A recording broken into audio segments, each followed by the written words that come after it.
Talk to the pilot now. Sir, the rescue bird is in holding pattern, waiting for your word. All right, so whatever scenario, they volunteered. Is that a question or an accusation? All right, it's just a question. Yes, they volunteered. They're like adrenaline types, like they like it extreme. Kind of. No, Ernie and Ernie aren't adrenaline types. What I was talking about was fearless, being terrified, but willing yourself to the next step. Courage. Right? But of the real kind. What are you afraid of, Todd? Most everybody's afraid of not getting a job, or moving in with their parents, or student loan payments looming. Yeah, that all scares me too, Doc. Or the voice in your head that keeps asking really awful questions like, should I be doing more with my gifts? Am I making the most out of my time here on this planet? I think everybody asks themselves those kind of questions. A lot of us are afraid. Do you remember the second or third lecture you ever had?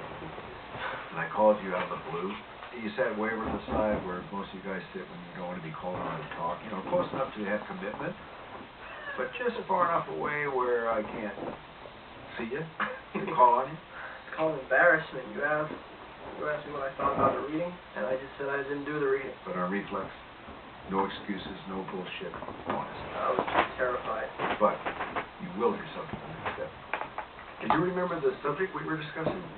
What that reading was on? You try to block embarrassing moments out, don't It you? was about that clinic they were opening up on Adam. They were passing out clean, free needles to addicts.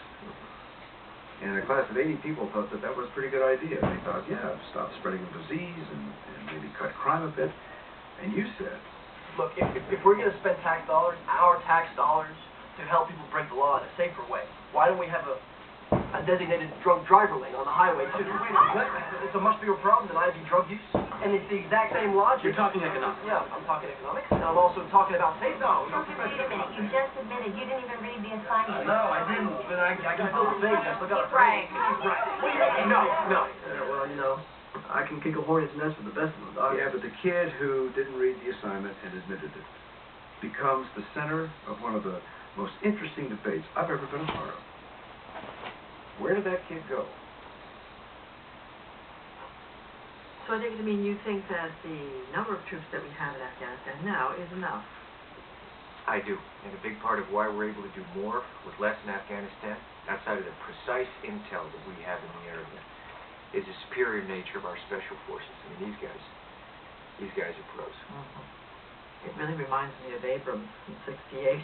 Abrams? Huh? Yeah. Remember? Mm-hmm. How long ago was that?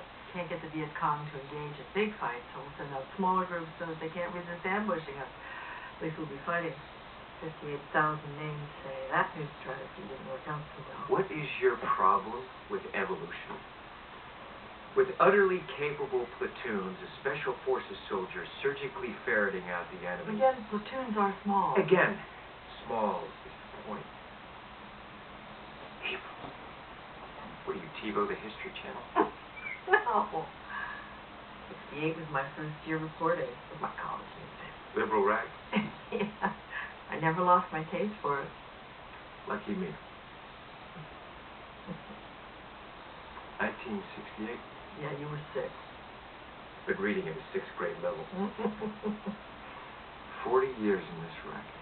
You don't have to say the duration out loud. 40 years means you should have enough salt to know that we're at a tipping point.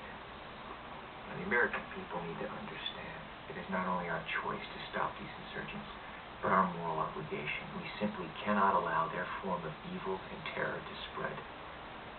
As through precise military action, we will take the essential first step. First step? But what have we been doing for the past 6 years, Senator? World War II took less than 5.